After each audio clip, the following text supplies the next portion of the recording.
Hello दोस्तों, मेरे YouTube channel में आप सभी का स्वागत है। आज तारीख है 17 दिसंबर 2025। एक दिन का रिटर्न बाजार ठीक नहीं था, जिसकी वजह से माइनस में बना है 1714 रुपया निगेटिव रिटर्न बना है दोस्तों। टोटल रिटर्न माइनस में है फिलहाल 2137 रुपया। मेरा जो इन्वेस्टेड वैल्यू है 2,95,485 रुपया है। XIR 2.01% है, लाइफ टाइम का है दोस्तों। और एक्टिव माइनस में 1.95% है दोस्तों। होल्डिंग है 2,93,349 रुपया। और मैंने टोटल 7 इक्विटी में अपना जो फंड का डिस्ट्रीब्यूशन करके रखा है, जिसमें पहला पारंपरिक फ्लेक्सी कैप, दूसरा इन्वेस्टमेंट इंडिया स्मॉल कैप, तीसरा निपन इंडिया स्मॉल कैप, चौथा मोतीलाल ओसवाल मिड कैप, पांचवा बंधन स्मॉल कैप, छठा HDFC मिड कैप, सातवां ICICI prudential large and mid cap दोस्तों। सभी में जो मेरा जो इन्वेस्टेड वैल्यू है लगभग समान ही है, सिर्फ HDFC में और ICICI में कम है दोस्तों। इसके अलावा रिटर्न देख सकते हैं सबसे ज़्यादा पारंपरिक में है, पॉजिटिव में है, क्योंकि जब से मैंने अपना इन्वेस्टिंग जर्नी शुरू किया है तब से मैं इसमें रेगुलर हूँ। बाकी फंड को मैंने रिडीम करके दोबारा से इन्वेस्ट किया है, ज़्यादा दिन किया हुआ नहीं हुआ है, जिसकी वजह से भी रिटर्न ज़्यादा बना के बाजार भी नहीं दिया दोस्तों। और फंड भी ने भी आपको स्मॉल का मिड कैप है, इसलिए अभी फंड ने भी ज़्यादा रिटर्न बनाया नहीं है कुछ समय से, इसलिए निगेटिव है दोस्तों। और एक दिन का कल का देख सकते हैं, बाजार ठीक नहीं था, जिसकी वजह से सभी में निगेटिव रिटर्न बना है। इसके अलावा XIR मिला जुला है दोस्तों। बहुत सारे लोग ऐसा जो बाज़ार में भी ठीक माहौल नहीं चल रहा है, जिसकी वजह से कुछ लोग आते हैं 2 महीना 3 महीना 4 महीना रहते हैं और बाज़ार छोड़ के भागने लग जाते हैं दोस्तों।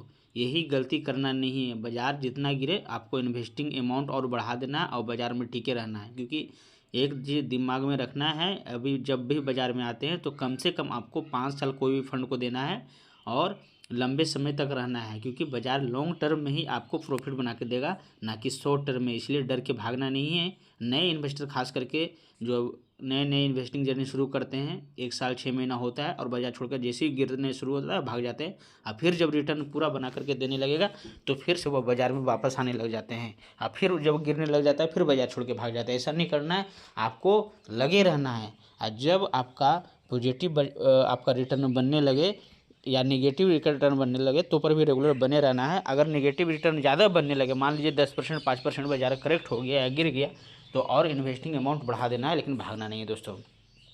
और एक चीज़ का और ध्यान रखना है, देखिए मैंने अपना इन्वेस्टिंग अमाउंट मात्र 500 रुपये से 24 मई 2024 को शुरुआत किया था। देख सकते हैं 2-3 महीना हो गया, 2-3 हज़ार रुपये मैंने डाला है, ऐसा करके देख सकते हैं। आपका नवंबर तक आकर के 42,000 ऐसा करके दोस्तों। सबसे पहला जो एक बात का ख्याल रखना है कि आपको कॉर्पस बड़ा करते जाना है।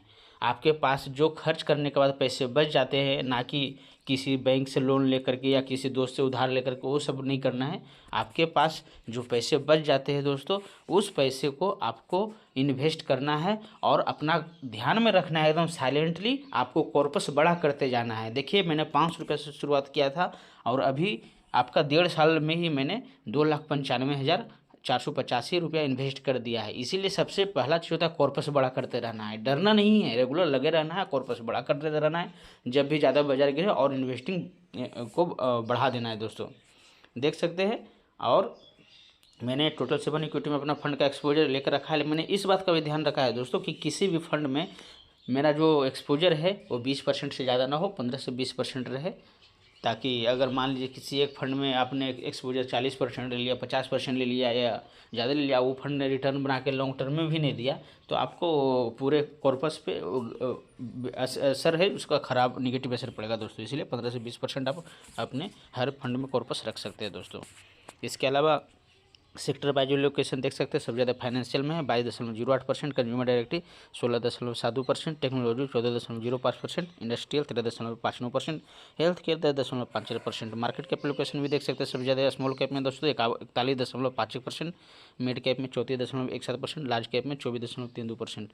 दोस्तों स्मॉल कैप में इसीलिए मेरा लोकेशन ज़्यादा है क्योंकि मैं लंबे समय के लिए इन्वेस्टिंग कर रहा हूँ, इसलिए मैंने स्मॉल कैप में लोकेशन ज़्यादा लेकर के रखा है। लेकिन अगर जो व्यक्ति कम समय के लिए आते हैं, मान लीजिए 5 साल के लिए 10 साल के लिए आते हैं, तो इसको अपोजिट कर सकते हैं। लार्ज कैप में उनको ज़्यादा लोकेशन लेना होगा, मिड कैप में उसके बाद, और सबसे कम में स्मॉल कैप में, क्योंकि स्मॉल कैप ज़्यादा दोस्तों अगर बाज़ार थोड़ा सा भी करेक्ट होता है तो ये ज़्यादा ऊपर नीचे होता है, वोलेटिलिटी ज़्यादा होती है इसमें, इसलिए ये तेज़ी से चढ़ता है तो तेज़ी से नीचे गिरता भी है दोस्तों। इसीलिए आपको जो कम समय के लिए आते हैं उनको लार्ज कैप में ज़्यादा रखना चाहिए।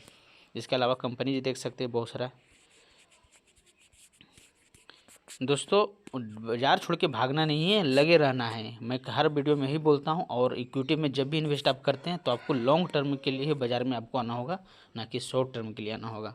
इसके अलावा देख सकते हैं टोटल जो मेरा जो फंड है टोटल 7 है। और हर 2 तारीख को मेरा जो है जो कि आपका 1,000 रुपया हर एक फंड से मैं हर एक फंड में लगाता हूँ।